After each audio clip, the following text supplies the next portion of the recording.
I recently showed you a knot I used to tie a lanyard onto a flashlight. And what I did was take the loop, I folded it down and pulled those strands through. Then I opened up those two ears and I joined them right back up top to those upper loops. When I brought them together, opening this up creates the closure there, and that's what went onto my flashlight. Let's pull this tight. Of course, we've got to get it nice and dressed up. All right, and this is what you end up with. It's a knot that you can pull the strand individually and it tightens up your lanyard. Okay.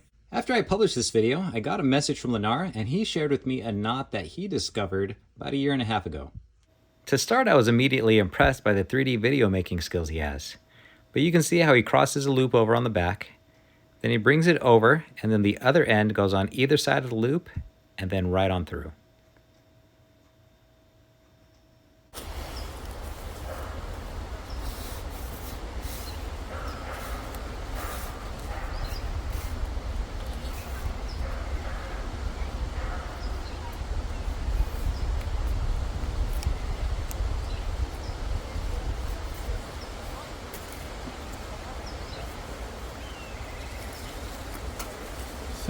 Now I really appreciated seeing this knot, and it got me thinking if I did another slight modification, we can do a whole nother setup.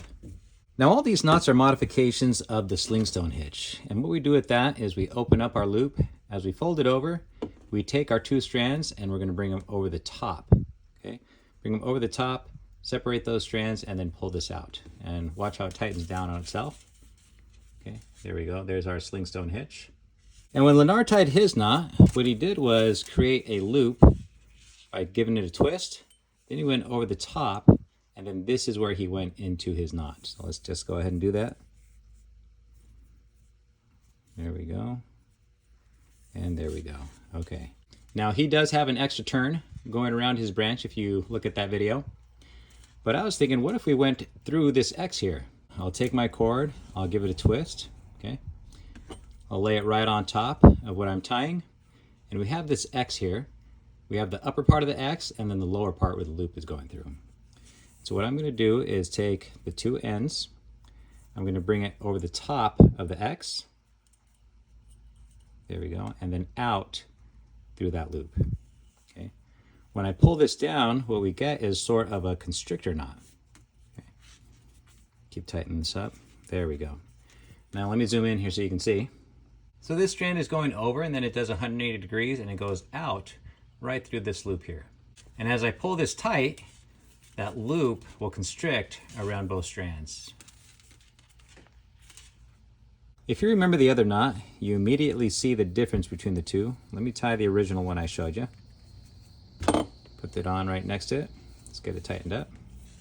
And so the big difference between the two is the amount of pressure that we have on these two strands as they come out. Now I'm using a marlin spike, so it should be easier to begin with. Let's see what I can do to pull this knot apart. That wasn't very difficult. Okay. Now let's see about this one right here.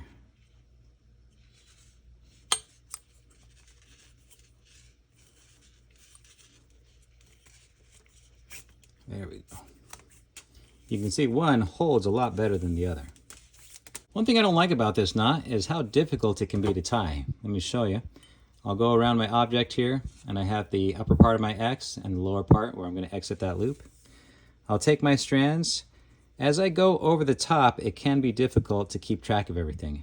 And if you pull it out the wrong side, then it's just going to spill and it's not going to be what you want it to. So I'll show you a way I figured out to tie the same knot.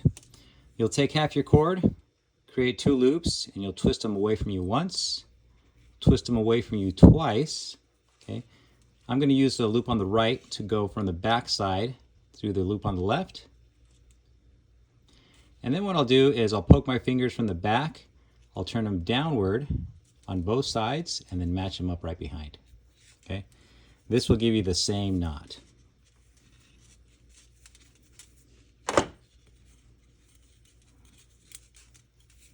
There we go.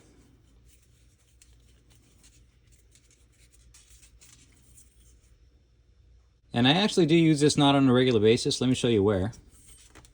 This is 20 feet of cord I'm going to make a small hank out of.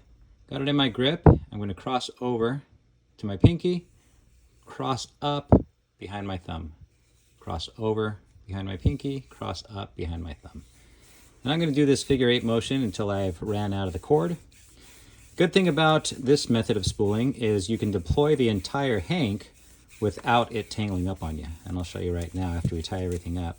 Okay, so there we go. I'm going to take this off. We'll set this to the side. Now I'm going to take my cord and we're going to do that same knot. I have my cord folded in half. Take 2 loops, fold them away once, fold them away twice. The right goes through the left, okay? And then I'll bring them right back down in the back. Take my hank here. I want to get every last piece. There we go. Okay. And now what I want to make sure is as I pull this tight, this loop here, I want it to end up on the other side. Okay, so I'll just make sure that I pull that so that it spills out. There we go. Pull this tight. Okay. Now what I can do right now, you can see I have a little bit of play as I squeeze this. But when I pull this tight, we're going to lose all that play. Okay. And this thing right here, I can't compress it anymore. It's already very tight. Now what I like about this is as I deploy my cord, eventually the diameter of my hank is going to shrink. And so this is going to become loose. But what I don't want is my cord to fall free, my little closure that I have. And so I can just retighten it, but it'll stay in place because of this loop here. Okay. So here's my cord. I'm going to start deploying it. Pull. Okay. Let's do about half of it. Okay. Now we're at a point where this is getting loose. Okay. But you can see it stays in place on the hank, and all I have to do is tighten it up. Now normally what I would do is just take the cord, I'd wrap it around and then run the end through. But then that starts to fall apart and then it comes off and you can get a mess of what you're working with. So that's working pretty well. Let's deploy the rest of it. Oops. There we go. So that's where I like to use this knot. Let me know what you think and where you might use it. Now you don't have to tie up your hank. If you'd like, you can support my channel at my shop, awesomeforsale.com, and pick up one of these firecracker paracord dispensers. Let me show you about it. The firecracker is one of my designs. It's a laser cut leather envelope, and it's designed to carry up to 50 feet of paracord. I'm going to use the 20 feet that we were just showing. I'll run through the hole, okay, fold the 2 tabs over, and then roll everything shut. And then the closure has a little hole on it. You can see it there. And this is designed so you can use your marlin spike. You just place it in that hole and then you can run it shut. There we go. Okay. Now we can deploy our cord out of either side. And it also has a little storage area for your marlin spike. So just bring that in. We'll fold it over so that it sits nice as we push our marlin spike through. There we go. This hole holds the point. There we go. And now you can deploy your cord as you need it.